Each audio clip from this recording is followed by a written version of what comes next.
like, I was gonna try to walk. I have I had space. Okay, we're going to get started. So welcome everyone to this launch of Couplets with Maggie Milner and Company. Give it up.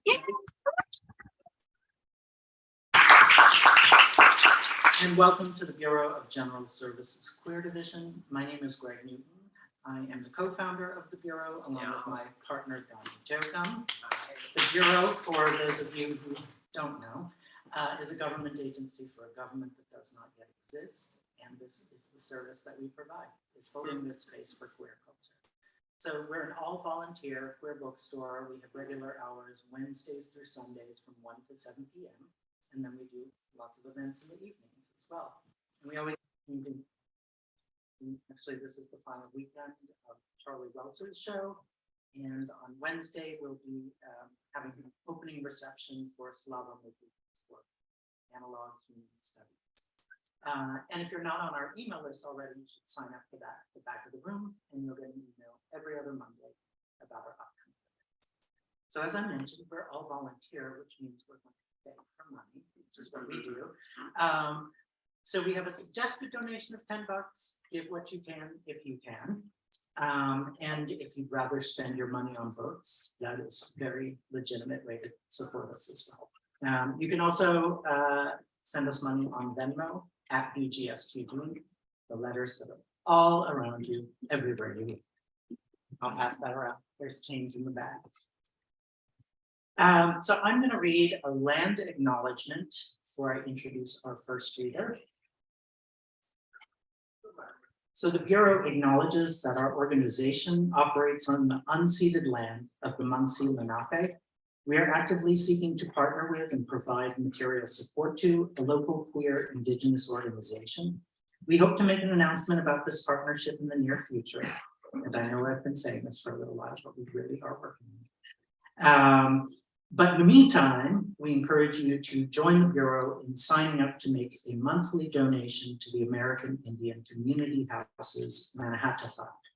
The Mannahatta Fund, according to its website, is an invitation to all settlers and non-native people who wish to acknowledge the legacy of theft and genocide that comprise the history of New York City and the United States. And you can find out more at mannahattafund.org. And I'm going to introduce our first reader and we'll jump right in. So Kyle Guerrero Lopez was born to Cuban parents in northern New Jersey and is the author of Muscle Memory, the chapbook winner of the 2020 Pank Books Contest. Among other subjects, his work centers power, social life, and Afro-Cuban histories. Please welcome Kyle. Yeah.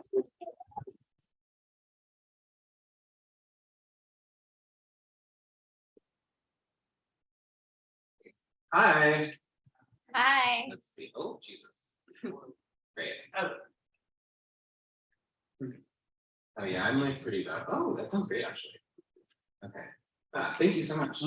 Right. Hi everyone. Hello everyone on the stream. Oh, this is so cute.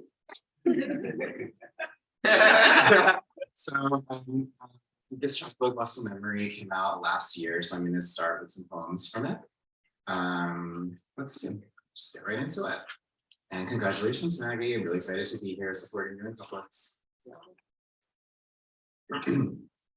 Black Erasure. Nina Simone sang, POC is the color of my true love's hair. And they say, POC, don't crack. And let us bless gumbo, gimbombo, and POC-eyed peas, and POC weddings, and broom jumps. And Danez Smith wrote, and even the POC guy's profile reads, sorry, no POC guys. And to flirt, men have asked if I'm POC where it counts. And hey, remember outcry over POC Rue in the Hunger Games, POC Hermione, POC James Bond, POC Spider-Man and Mary Jane, and When cops kneel on POC necks, the autopsies that come next can lie, can blame underlying conditions. And POC lives matter to the public for about a week at a time. And somehow bulbs of POC dreams bloom ceaselessly from dirt terror.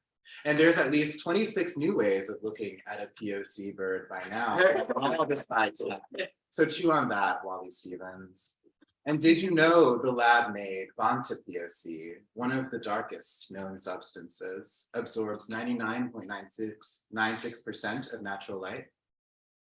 Ideal burial checklist. Coffin, that color. POC orchids all over. A few berry seeds plopped upon my plot.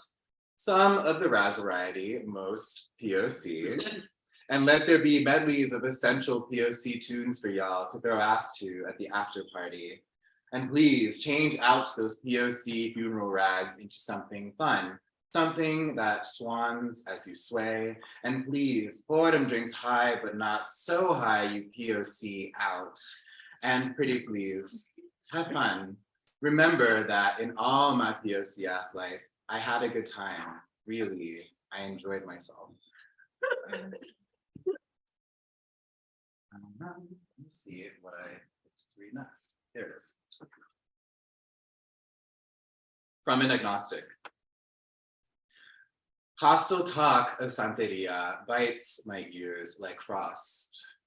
Because Afro-Cuba, because the ancestors fought for it, because the enslaved saved what slavers tried to take, because my black, because my blood, because no cruelty should cross me, because the entire goat is consumed, because the entire chicken is consumed, because Azalea's chicken closet is better known, because the sublime song Santeria is better known, because santeras are my tias, because santeras pray for me, because Cal and I shook the ashere as abuelo prayed on mom's cancer, because Yemaya's portrait in any home brings me home, because abuela keeps an altar, because my mother keeps a glass of water out for the saints, because orichas switch genders, because some orichas took lovers of their gender, because I once trusted the narratives, because Hollywood's Africa,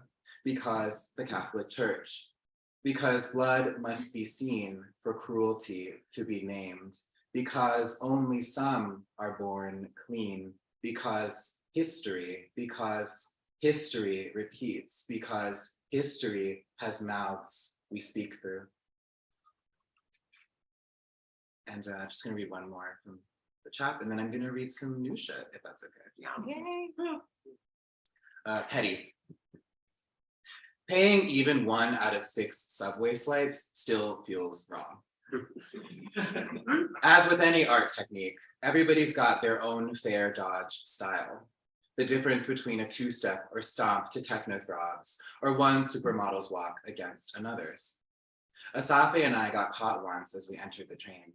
We'd just read Vivek Shraya's I'm Afraid of Men at book club, and the man waited till doors closed to make his move on us, 2 bugs beneath his cup. I am afraid of men who kneel to a state's boots for licks and don't care to gargle and brush, but fear moves me less than love of petty theft. If it's petty to take what should already be free, is pettiness a small revolution? Hear it out. Not like a turnstile's twist, that stilted revolve as pavement moves one through, but like the arc of one's leg straight over steel and back to the ground that, if diagrammed, could build a hill worth dying on. Or the smile of a stranger near the emergency door as you let them through, one who's waited for their waiting to be noticed, ever so wary of plainclothes cops, whose relief fans you like a passing train. If you wouldn't call rules that make theft make sense in emergency, then you might be confused how the door should be used. And yeah, I wanted to read some new shit. My work in progress is called Party Line, and these poems come from me. Oh, some folks are coming in. Hi. Just give me a second. All right. These first couple come from a series called Party Politics. Party Politics. I'm at a Jersey Shore family party, age 16. Half full Corona bottles gleam with fizzing honey as July sunshine laves them. My aunt's backyard full of salsa and freestyle. Grown folks who've beefed since their teen years chat and try to play nice. I first meet Marco Antonio here, 50-something distant blood, dark-skinned, gravel throat speech, round shades, toquilla straw hat, loose digs that make him shapeless, infinite. Most address Marco Antonio with a woman's name, even calling him ella, she. Down by the dock in the bay, a fish slips from a pelican's beak, swims away. One cousin dunks another in the pool. Hold, hold. A little too long till he shoots up, his gasp sharp. Hoarse notes, a dirge of some other realm. On the drive home, my mother explains Marco Antonio goes by his birth name around family out of deference to his mother. Party politics. I'm at a party where there's a dance track on my father used to play in his DJ studio. Our basement, low ceiling over black and white checkered tile. Big love, Pete Heller. I think of him in moments like this, of his CDs filling our car rides with house vocals and beats. How music was the one love he could hold without hurting it. From him, I earn my first sanctions. Can't take dance class, play with girl toys, walk like that, stand like that, talk like that, sit like that, come downstairs like that, look at men like that, like that, like that, that. His law, his soundtrack, anthemed with hammer into me. Without his music, what would I be? Tonight, I'm dancing on another man. Thoughts grow in on beat, then go like youth into the strobes, the smoke, the sweat, on and off skin, wax slick down the walls. How am I on time? Great. Okay, great. No one's keeping track. So I wanted to read one more new poem, but to read this poem, it's an after poem, so it's written after a poem by the poet Iogawa. So I'll read the original first, and then I'll read the after poem. They're both quite pretty short. I appreciate your attention. Cuba, 1962. When the rooster jumps up on the windowsill and spreads his red gold wings, I wake, thinking it is the sun, and call Juanita, hearing her answer, but only in my mind. I know she is outside already, breaking the cane off at ground level, using only her big hands. I get the machete and walk among the cane until I see her lying face down in the dirt. Juanita, dead in the morning like this. I raise the machete. What I take from the earth, I give back and cut off her feet. I lift the body and carry it to the wagon, where I load the cane to sell in the village. Whoever tastes my woman in his candy, his cake, tastes something sweeter than this sugar cane. It is grief. If you eat too much of it, you want more. You can never get enough. Cuba, 2022, after Iogawa. I hear Yayi call to her dog in the street. Through this thin green curtain, daylight bleeds. She'll guide travelers on foot in a few hours through Habana Vieja's Black history. I like to wave to her as she leaves. I like morning coffee, clean floors, cream of mamey, just plucked, sliced. My life is simple, it is mine. Eager tourists fly in droves this time of year. Some know my lore, the man who found his Juanita 6 decades ago, dead one morn, who destroyed, sliced off her feet before trudging right back to the cane. I'm almost 90. If we meet, some ask me why I would do that. Some ask if they can see the feet. Thank you.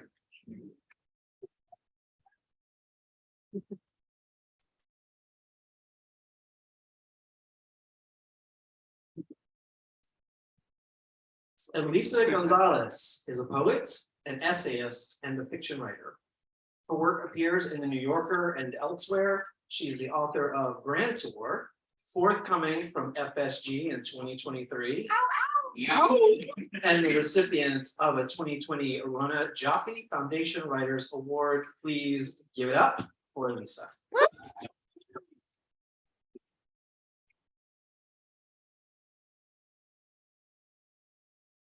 Thank you. Tyler, you're so much taller.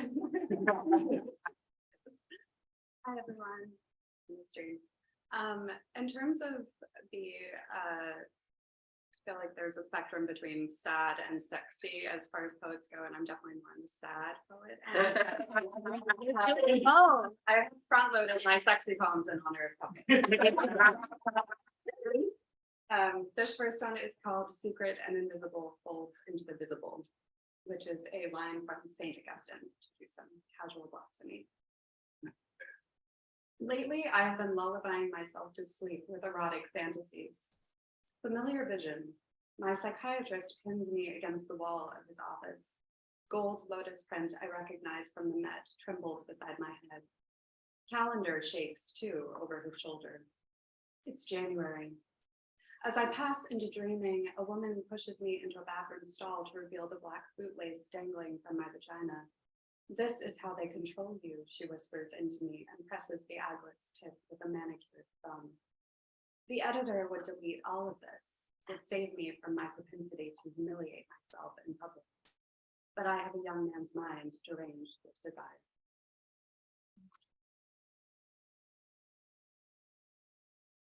Epistemology of the shower. We were 13. R explained that her parents forbade her showering alone because she had been masturbating. She didn't use that word. I was lying on a blow-up mattress beside her bed, our habit on Saturday nights, so together we could rise at 7 and ready ourselves for church. This was why I would have to shower with her in the morning, a masturbation monitor. Each of us, she quoted, has a habitual sin. To offer some sin in return, I said, I think I might be a lesbian. I'd never met one as far as I knew. I knew the word. I thought I knew what it signified. How do you know? She asked, and through the dark, I could hear her terror from my soul. I retracted, maybe I'm wrong. Maybe I just hate men. My habitual sin, we already knew, was hating my father, whose habitual sin was hitting me. Through the dark, R reached for my hand. I was 19 when I concluded that I was wrong, that the word I needed insofar as a word encloses desire was bisexual, whose sound I loathe, no music. But at this party, there's music. A Greek song loud as in the center of the room, a man dances the Zevekiko. Wild cheers as he circles and circles a glass of red wine. To finish, he falls to his knees, picks up the glass with his teeth, tilts his head back. I dated that man for a while. I've seen him dance this dance. Tonight, I miss the finale. I'm out in the stairwell kissing A, whose long auburn hair preserves my modesty as bliss destroys thought. But the next morning, in an unfamiliar bed, I do think of R's question, answerable only by the body, like, I'd argue, faith, the faith that habitually tumbled the two of us to the sanctuary floor, overcome by the spirit. She kept her faith. She grew up to be a godly woman. I racked up habitual sins. I desired such knowledge from this world that if age one day empties my mind, I sometimes think I'd be grateful. Imagination, too, is an old habit, assiduously maintained despite its consequences. For instance, I can easily imagine damnation, as I did in R's room, my hand in hers. The usual visions of hell. Then the shock of sun, the shock of cold water, some boiler problem. We showered anyway, together as commanded. Shivering, wet, we slid our hands across each other's bodies for warmth, ostensibly. One pretext leads to another. I pretend not to understand the shower's workings so that A will help and then join, and then. I learned you can separate pleasure from disgrace, though it's hard to make a habit of pure happiness when there's so much to note.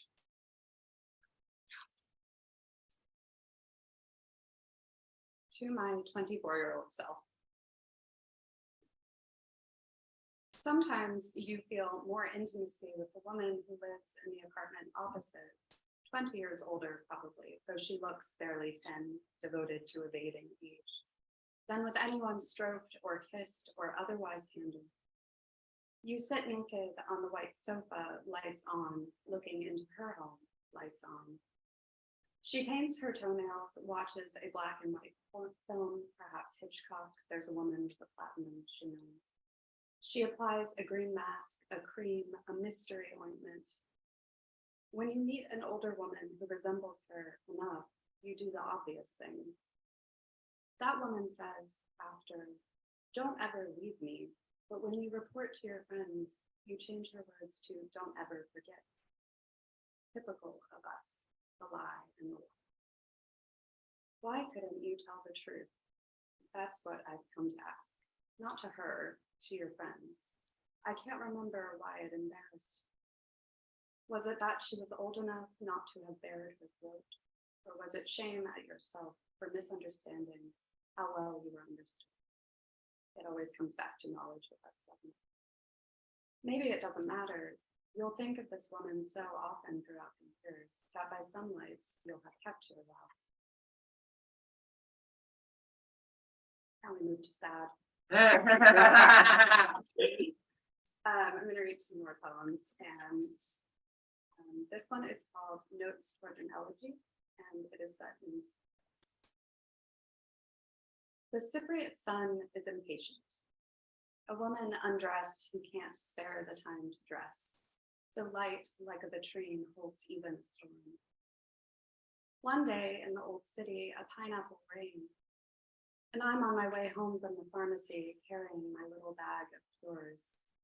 Refuge at the cafe in the nameless square. Nihal brings espresso poured over ice, turns off the music. We listen to rain fall through the light until the end. White wine greening in a glass, lion rampant in the sky, moon reclined gorgeous in her silver ship, polished mules, door askew in its frame. Hot mornings, hot apple tea, honey, the mountains a fist knuckled on the horizon. Dust is coming, dust is not yet here. Whenever her hands dance, I tell her how beautiful. She says there's so much other movement I do not perceive, and I accept the presence of dance that's invisible to me. Figs in the tree, figs on the stones, stains of rotting fruit spread in shadow at the sun's wind. That steady dissolution of body into form that signals the progress of a masterpiece. Copper bowl in her hands, and the bowl in the hands, olive leaves burn. I ask her to read to me. I like the way her voice handles words. What will she read? First, she laughs. It's a good day to laugh. The coffee is strong and the light. Why read when we can talk, when all our friends are here? My perversity is silence, a shudder stopped in the throat, when all the time I hear her voice. I am glad my soul met your soul. Examples of what I do not know. It's just that for a time I took love out walking with me everywhere, and sometimes I thought, child, whose is this child, when it played in the square? A sunshine creature, terrifying. Yet still I looked at it like I've never looked at a stranger who promises water to the waterless for nothing. And now I lie awake pretending everyone in the world lies still the way the living are still, not entirely, never entirely. This last poem is called Failed Essay on Privilege. And And all my dark secrets. All of them? All of them. They're all here. Failed essay on privilege. I came from something popularly known as nothing, and in the coming, I got a lot. My parents didn't speak money, didn't speak college. Still, I went to Yale. For a while, I tried to condemn. I wrote, "Let me introduce you to evil." Still, I was a guest there. I made myself. And I know a fine shoe when I see one, and I know to be sincerely sorry for those people's problems. I know to want nothing more than it would be so nice to have, and I confess I'll never hate what I've been given as much as I wish I could. Still, I thought I, of all people, understood Aristotle, what is and isn't the good life, because I wrote privilege is an aggressive form of amnesia. I left a house with no heat. I left the habit of hunger. I left a room I shared with 7 brothers and sisters. I also left. Even the good is regrettable, or at least sometimes should be regretted. Yet to hate myself is not to absolve her. I paid so much for wisdom, and look at all of this. Look at all I have. Thank you. Yes.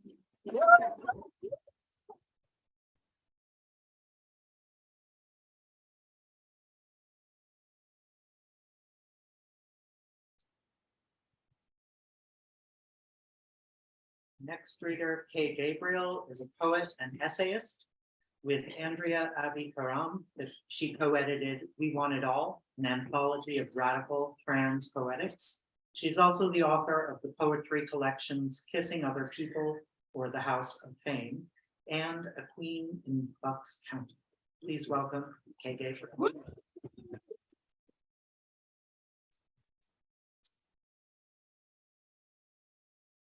Oh,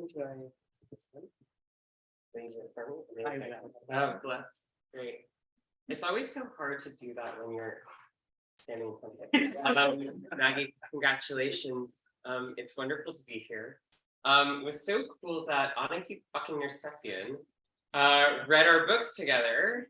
That really opened up something. Yeah. Amazing. Nice hair. We're lucky. Wonderful. I'm going to read from A Queen in Bucks County. And then I'm going to read something new. What do you need to know about this book? I wrote a novel by accident. It's mostly told in just you keep doing something and then there's a plot and characters, and well, that's a theory of the novel. What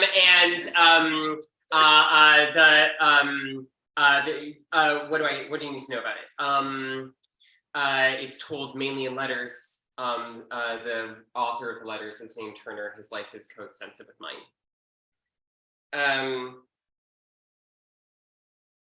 Yeah. Shut your mouth. A caveat. There'll be another body by the end of this poem. Turner likes big gestures being talked about. He likes it when Mike, different Mike, scoops his ass up off the mattress and shakes it like a puppet, an electrocuted puppet, a piece of ass flapping in a puppet wind. Mike shoots with the surprise of a drain unplugging, gargles top. Did I come after him? Sure. On the bus later, Turner's phone buzzed and buzzed. There'll be another body at the end of the call, just one of those talks, and at the end you really know somebody. The stage lights fall and everybody dies a bit, shut your mouth, then rallies manfully. I'm gonna look for letters, poems with couples. There are some. There's coupling. I do my best to cheat. Do I want this one? Yes, I do. No, sorry, I'm indecisive. Yes, I do my best to cheat. Dear Connie, the leisure you need to have sex while the leisure you need to write. It's leisure and everyone should have it. When everybody does, it won't be leisure anymore, but something else, like and also totally unlike a bed to sleep in. Which is what I think I mean when we say writing should be for everyone, but I don't speak for anybody. I'm not the first to ask this question, neither the most nor the least leisured. It's not a game and nobody racks up points. Time passes, not metaphysically. I'm talking in and out. I sleep on the ride home. I do my best to cheat. Skipping work is a tonic until you get busted for time theft by those who stole it from you first. I steal from train conglomerates, but who'd convict me? A conductor? One walks by with tattoos, surely a friend in the wrong uniform, but actually he busts me over the clipped ticket. He doesn't buy the Bambi Act. You can't trust the guy for his ink, a fantasy romantic as they go. I've never fucked in the bathrooms of regional rail. I've never come hands-free. No longer true. I'm in love with the future tense only and keep it on a high shelf or hanging from my roofing mirror. I swear it'll take down the highway too, and whatever's left will be for the rest of us. Funny, if it gets any colder, my nipples will get hard enough to slash through the front of my shirt. Men stare and run back to their wives. Maybe I'll write a novel and call it For Daddies, though this isn't strictly my type, whose appetites range too widely. For a while, I blurred everything from Jacqueline Suzanne's Valley of the Dolls, milking its sometime mass appeal and limited imagination for a millennium of camp, in Suzanne's masterpiece of entertainment industry blues, and well, skids into the city out of a New England blizzard. Her features right to score a millionaire, and then she does. A wife with barbiturates on tap, she doesn't want them much until they skid back out of her romantic grasp. Can I wrestle something more than deco interiors out of this document? Sexually conservative, it's obsessed with bags and dykes, Radcliffe girls ripping up their flower beds by the root, the life and death of vaudeville, getting your man to propose and lick you clean. As talentless stunner Jennifer North, Sharon Tate in the movie Lilts, all I know how to do is take off my clothes. And that feels about as right as pressure on the velveteen rope of a prostate. Jennifer's a hapless pawn with good cheekbones who lies about her schoolgirl lesbian past and can't get a man to see past her top shelf. She goes out in a pop of melodrama, so I can't help feeling identified. Who's the Neely among us? The plain dynamic self-saboteur with a good voice, Judy Garland. She auditioned for the movie. Isn't that insane? Judy Garland auditioned for the Valley of the Dolls movie. It's so, and then she walked out of costuming with the clothes. Oh my God. The plain dynamic self-saboteur with a good voice. Who's Anne? One of us will spill from Grace onto an investment trampoline. I'll call that girl Money. I'll whisper her surly name over the phone.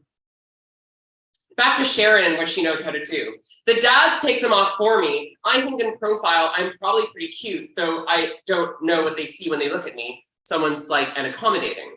Men buy me things. In a parallel life, it's chasers, and in both, the casting director picks out an antagonist of wives, a wife herself. Do I mind it? I think I mind it. That's not quite right. I want to interrupt myself. Have you ever hosted a jock? He purrs like it's his first time, though there he's been on the apps and has the nudes to prove it. He's had a beer and then another, and then he offers you a bump, and by the time the drip hits, singeing, crappy, and free, he's doing laps around you as if about to score the latest in a line of trophies. I picked up one like that from the neighborhood. Actually, it wasn't such a bad time. Nodded somewhere between a high and a come down, I looked out my window at the illuminated fronts of loan shops and fast food joints while he'd stretched my hole loose and swept past my dick like it wasn't there.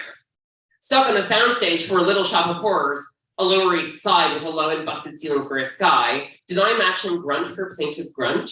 Sure, but he smelled like every good thing. He's a snowdrop in winter liable to tear, rip him up by the root and drop him in his own mulch. A blushing kid with a priapic corsage, he wants to be trundled into the vacuous thing that keeps him wet and warm. A low-hung slut, he wants to feel like the captain of his own highway and peaceably oversee the flood that swings him into a ditch. Actually, he offers to flip. The reader will suspect by now that I don't. Like I suspect this fan of track and field has sprinted over to exercise his pelvic floor around a couple fingers and some black latex. As leisurely in luck, the virgin blushes, the flower crumples, the runner cramps, and the beveled road slumps away. At a nudge, every gruff top rolls over to expose his belly and lift his hole around a pumping pair of hands. I pumped him into a flower bed. I pumped him into a ditch, and now I'm telling you. Is it leisure if I mind it? Turns out I didn't, not just for the compliment. Mouse feels like pussy, he said. I ripped it out of him. Cradled between a hand in his ass, a hand in his cock, and these prodigy lips, what else could he accuse? I feel like every good thing, I guess it does. My mother has a vacuum cleaner, I like to joke, or I'll put that one on my Yelp page. Confused, he guided me back to his cock. I cradled, pumped, and pushed, and then he spouted like a broken water main. Goodbye, high school. Goodbye, home run crush. It pissed us lights on the scene. I used to stack the crud of this world in grids and lists. Now I put it in sentences and interrupt them with a knife. I don't know that one is better, except as it molds around the workday. I smuggle it home in a breast. It pays its way all dozen miles. What's it like over there where they have highways? Somewhere en route, Turner.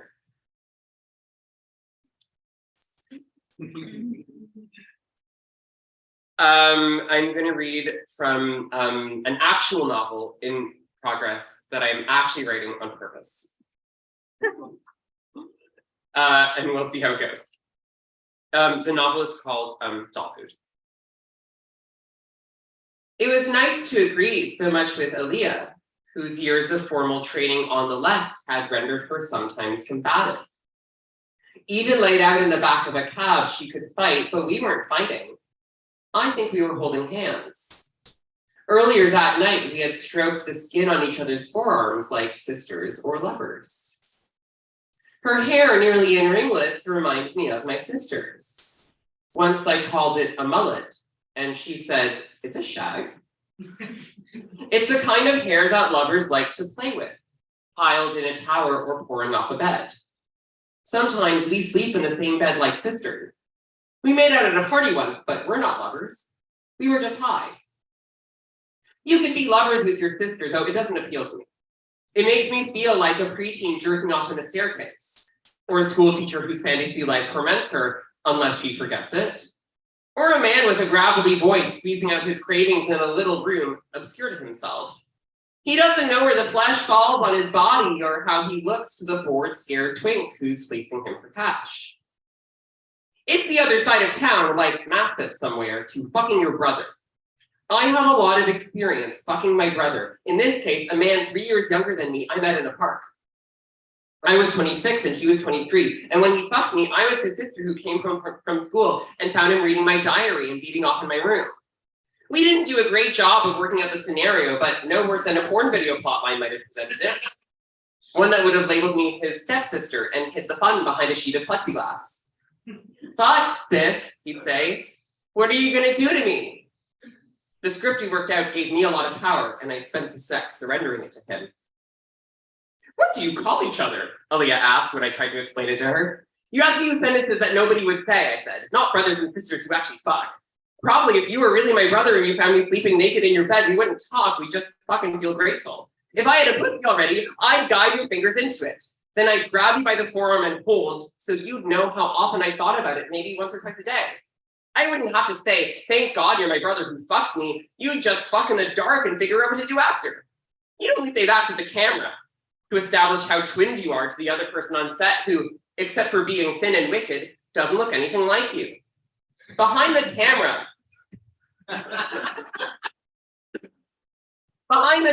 there's a producer with gel in his hair. And behind him, a big company in Montreal, which makes content for tens of millions of mostly men.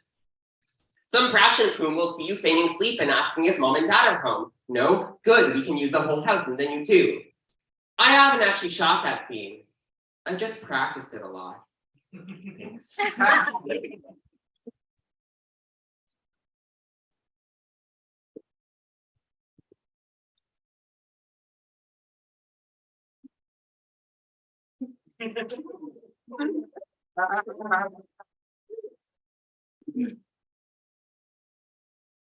Maggie Milner is the author of Couplets. Her poems have appeared in the New Yorker, the Paris Review, Bomb, and elsewhere. She is a lecturer at Yale and a senior editor at the Yale Review. Let's hear it. Yay!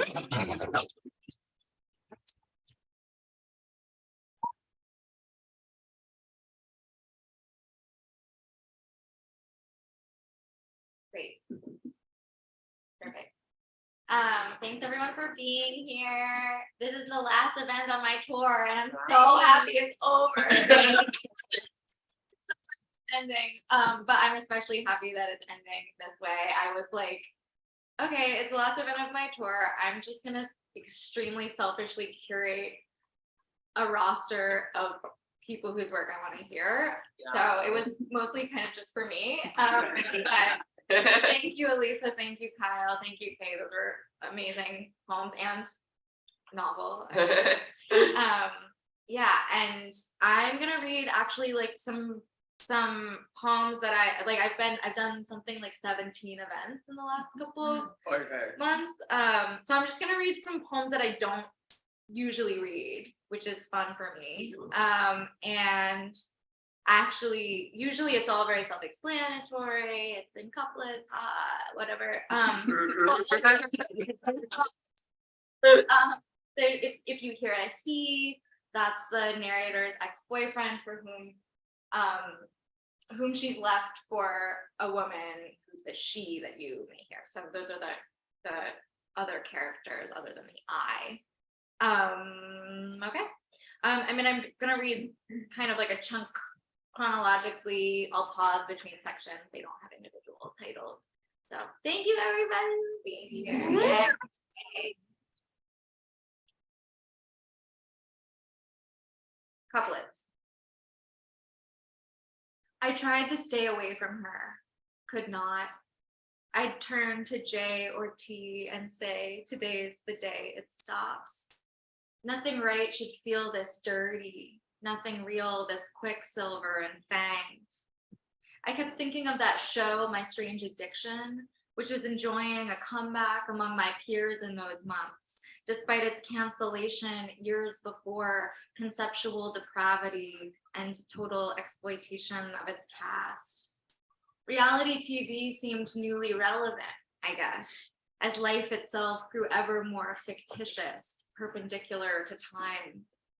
Obsession was a subject that obsessed me, regardless of its object, but I hated watching strangers getting hurt by theirs. Doll collecting, surgery, ingesting dirt and glass. There was no joy depicted, just decrepitude, abjection, musty rooms. If I directed one, my show would air the pleasures of compulsion and be named, screw it, I'm going to text her. Or nothing's wrong, you're just in love again. Or True Life, turning 28 in Brooklyn. I went on apps to meet people who weren't her or him. There'd be this quick hormonal current when my fingers skimming glass achieved the grayed out screen that meant a match, which then a queasy emptiness produced. It was like spying in a closet an old coat you used to wear and finding it still flatters you and even has $1 in the pocket. But then you notice on the collar a large brown stain like blood and a tear in the lining from that frenzied night in Nanjing with his sister and a dark moustachial whisker from the cat you owned together on a cuff. And in your hand isn't money, but a ticket stub for when you saw La Grande Bellezza the week after you co-signed your first lease in Monterey. So what had felt before like luck now seems another ploy to show you what you've lost. I'd go for drinks with people over whom I'd passed a thumb in the affirmative, and sometimes it was even sort of nice, drinking turbid natural wines while touching knees, or talking Adrian Piper with an art student I'd soon learn was a biter when we kissed. But beneath the conversation, I detect this faint reverberation, but when I listened close, I understood to be her name. And if I tuned in harder, I would often hear, below that pitch, another, deeper throbbing, which was his.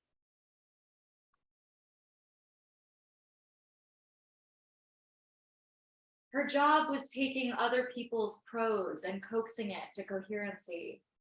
Mine was coaching young people to translate life experience to prose. But our own story made no sense to me and twisted up whenever I tried writing it. On the bus ride to her building, I listened to Liz Phair, Irma Thomas, and an outfit from Montclair that she and I both loved, of a genre halfway between emo and Americana, like the love child of Bright Eyes and Loretta Lynn. So much from that time is still so redolent of nervousness and sex, her sandalwood cologne and reading HD on her phone and crying in the mezzanine at BAM and on a bench in Fort Greene Park and the sticky ottolenghi cake we made, no butter, and juices from an app.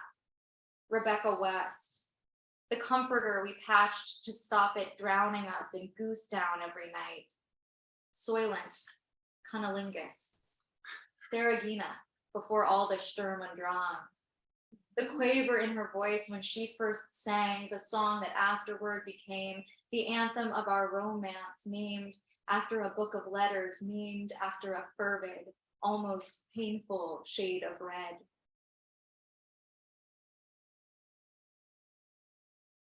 Now and then, I'd get the strange impression that she was me. A stab of phonic recognition would set off a little spasm in my eye. Sometimes from far away, I'd spy her slanted walk or messy hair, and every muscle in my body would contract. At school, while my students bent over their exams, I'd scroll through photos on her Instagram, the fabric growing damp between my legs where her finger liked to press itself inside me like a key. An undiscovered ancestor, an eidolon, an isomer, and an uncanny sense of unity to love in her what had always seemed deformity in me, to yield, to feel the snugness of the fit, to turn the lock, to hear the little click.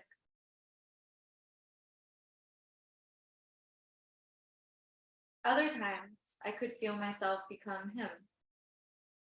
Those tics I'd found most tiresome, his artificial cheer, his trick of going silent in the heat of conflict, or accusing me of being self-indulgent without ever specifying what he meant, suddenly belonged to me, my temper, having lifted in our time together some properties of his. His ideas crowded my head as if through an earpiece. His hand's phantom weight guided my own. His scowl in my mirror, and in my microphone, his speech, down to the voice's note of spite, the patronizing diagnosis, the words I used to scold her when she told a tasteless joke. It was the same old dialectic I had thought I'd left behind. This is partly why I thought I'd lost my mind. But when she'd start to plunge into depression, as I've often done, curled in bed or prostrate on the ground, listing all the people she'd let down, it was by remembering how he'd soothed me that I soothed her. And when I held her cheek against my cheek, I was drawing from the well of love he filled. So I became, after all, not him exactly, but a kind of conduit between them, a conversation they conducted with my mouth. And when I was not unbelievably sad, I was moved unbelievably to hold inside me both my lovers and to introduce them to each other there in the hollow, just above the heart, among the little folds where the voice starts. What are they doing up there?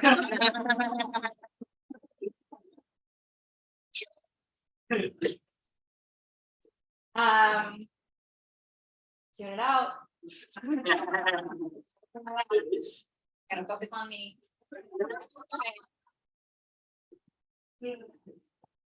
Going on a trip you have played no part in planning is one of the great luxuries of existence, I kept thinking. That week she brought me in a town called Bath in Maine to a converted stable by the ocean. There was no Wi-Fi, no reception, but the quaintly corded landline with its answering machine allowed us to ask Dee to bring more beer when he trundled up on Tuesday from Revere. I kneaded dough while she redecorated, switching the table and the cellarette, changing light bulbs, swapping rugs, and from a cupboard, ferreting out dishware she preferred. Every day we'd watch the tide perform its incremental sleight upon the beach, making isthmuses and islands out of land that seemed continuous, often stranding unsuspecting beachcombers. Their figures bobbed like floaters in the eye. Gummies laced with THC we bought in bulk from the dispensary elevated everything. As did sex, as did coming on the floor, whole body flexed and hot against her hand. Eating by oil lamp, flinging a frisbee down the strand and reading Linda Gregg, who had just died, by the fire. Going 6 days without a fight, thinking life could really be like this. Taking baths and calling them eponymous.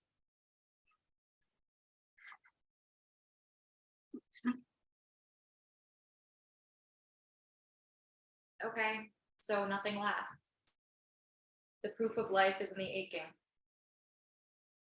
It was long and torturous, our breaking, like our beginning, torturous and long, gored by fights and scored to every song from Diamond Life.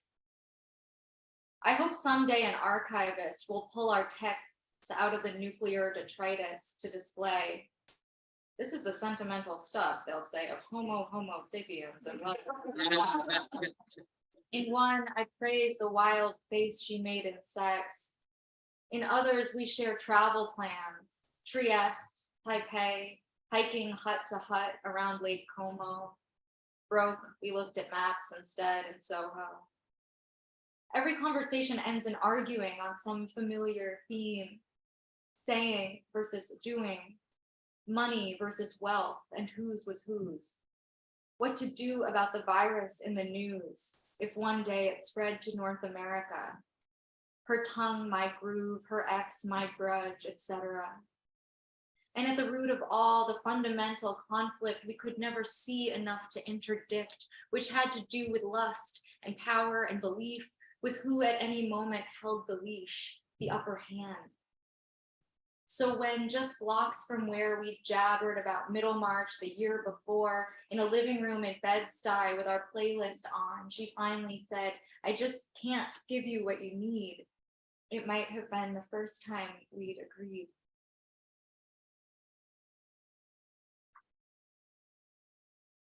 Then I was the only person in my bed, though other people's words ran through my head and kept me company. One was Vivian Gornick, who demanded, put romantic love at the center of a novel today, and who could be persuaded that in its pursuit the characters are going to get to something large? She argued that in modern life we buy neither the plotline of the happy wife nor the one where women self-discover, so to speak, by dint of some new lover. We're too atomized, our institutions too clearly corrupt. Everything we do, we think we have to do ourselves.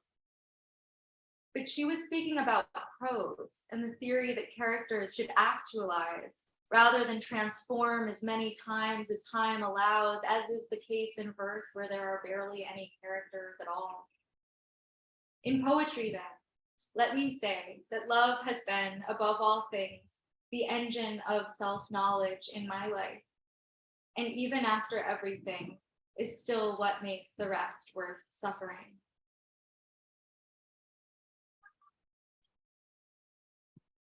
And I'll just read one more.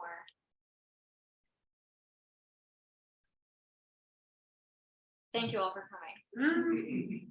So happy to be here. So happy to have this book out. Thank you, Milo, for being my editor and making it happen. I'm so proud of what we made, and I'm so excited to be doing something else soon.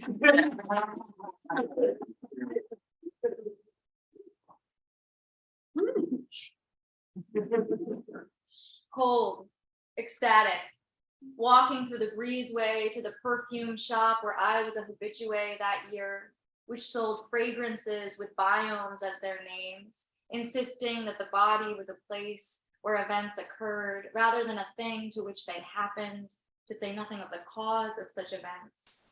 And buying one that advertised itself as woodland, bosky, sylvan, some tree-ish word, and name dropped Judith Butler on the label. Just thinking I make with it and feeling sexual and unashamed, like a beautiful, deciduous slut of language. So I know how ridiculous what it was I thought in that moment. I am my own husband. But I couldn't stop. I felt that way. bonded to myself by my authority alone. No one beside me, no one on the phone. And going home, writing what I'd seen and heard, adding detail, deepening the hue, switching a word to change or nix a sound, feeling my tongue exult in flights by which experience might vault beyond the mind, become an externality. Like cells, it's still miraculous to me. Love found me twice at once. If it never happens again, I'll still be luckier than the moon. Breathing, typing these lines, texting a friend, checking the time, thinking it wouldn't always be like this, but still, sometimes it was, it is.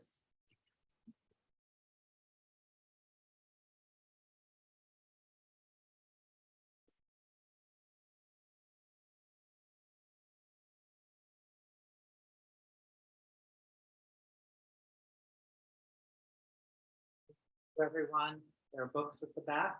Please buy them. Yeah.